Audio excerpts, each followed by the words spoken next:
Welcome to Channel 44. I'm Masika Shekusembatia to bring you this hour's news in brief, live here on Channel 44. We'll start with what's happening around us. The economic community of West African states has decided to impose sanctions on individuals in the military junta in the military government of Guinea in response to last year's coup in Conakry. The leaders from the bloc met in New York, where they were attending the UN General Assembly. They agreed on gradual sanctions on a list of people linked to the Guinea junta who will be identified very soon. Guinea leaders say they need 3 years to return the country to democracy, and they are unhappy with ECOWAS's demands for a faster transition. In a statement, Interim Prime Minister Bernard Gomu had earlier described the ECOWAS chief and president of neighboring Guinea-Bissau, Umaro Sissoko Embalo, as a puppet and an overexcited man who had forced his way in to lead the regional organization. Guinea has been suspended from ECOWAS following the coup in September 2021, alongside Mali and Burkina Faso.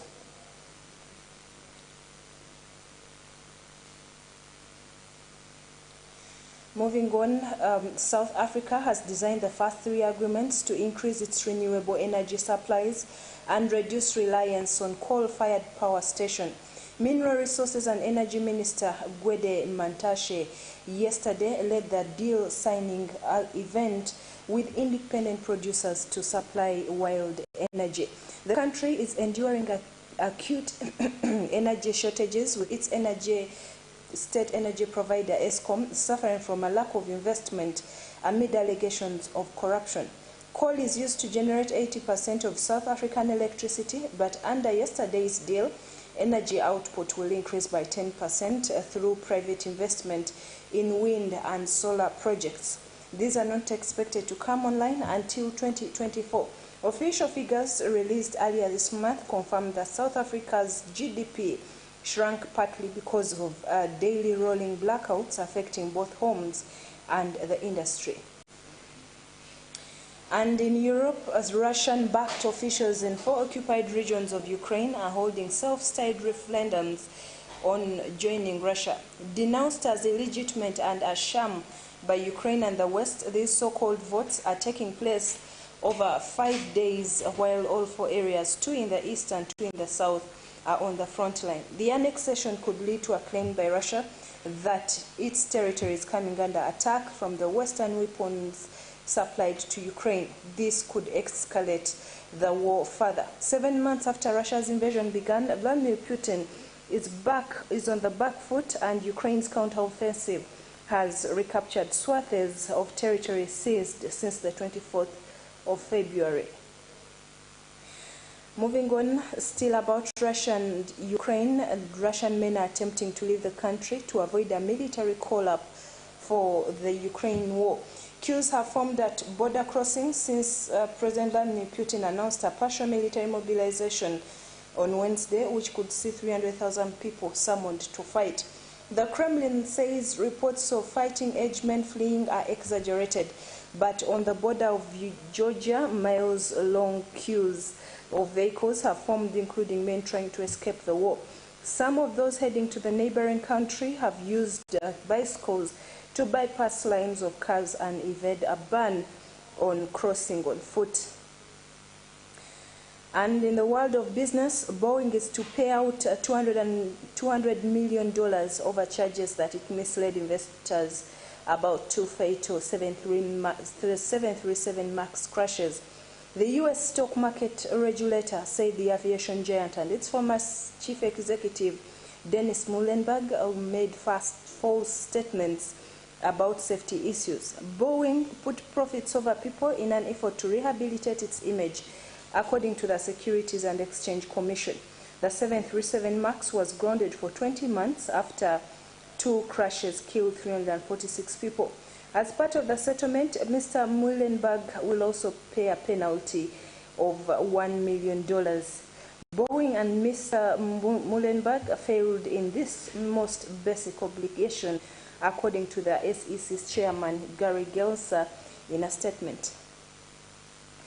And in Asia, Japan will open its doors back up to foreign tourists after more than 2 years of closed borders due to the COVID pandemic.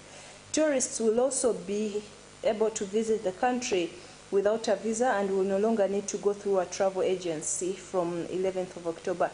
A cap on daily arrivals will also be lifted, and Japan's announcement comes at around the same time Taiwan and Hong Kong also relaxed entry rules for visitors. Taiwan will drop quarantine requirements for international arrivals by mid-October, while Hong Kong on Friday said it would move from hotel quarantine to stay-at-home requirements from the 26th of September.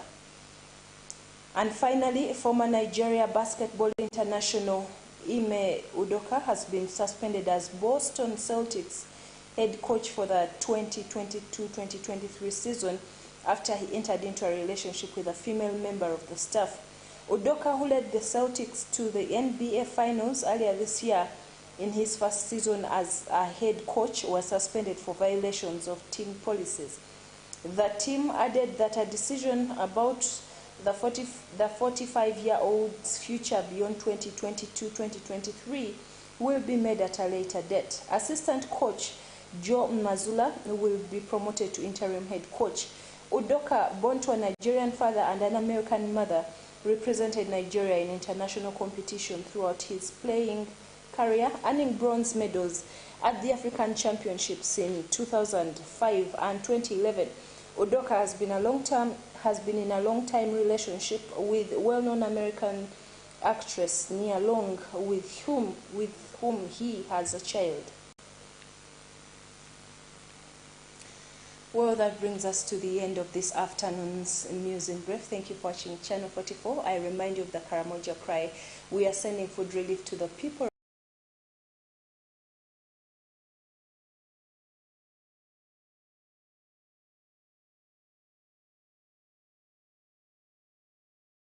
of Karamoja, but this time we are planting, producing, and plowing their land in a bid to plant and offer permanent solutions to the hunger there. Well, right now we have so far about 3 tractors, and anytime now they are on the move to Karamoja. Join us as we deliver this relief to Karamoja as a ministry by sowing your seed to the numbers that will be availed during the services, or you can bring your seed here at the Miracle Center Cathedral. You will be tremendously blessed. And also tonight is Friday. Today being a Friday is the Miracle Overnight here at the Miracle Center Cathedral. Come and join us. Come and worship with us. Come ready to live with your miracle. Bring the sick, bring the lame, bring all those that need the hand of God on their lives. Surely there is a miracle with their name on it. God bless you. Enjoy your afternoon. Pastor Jessica is coming on. Do not miss as she preaches on the glory of God. Good afternoon.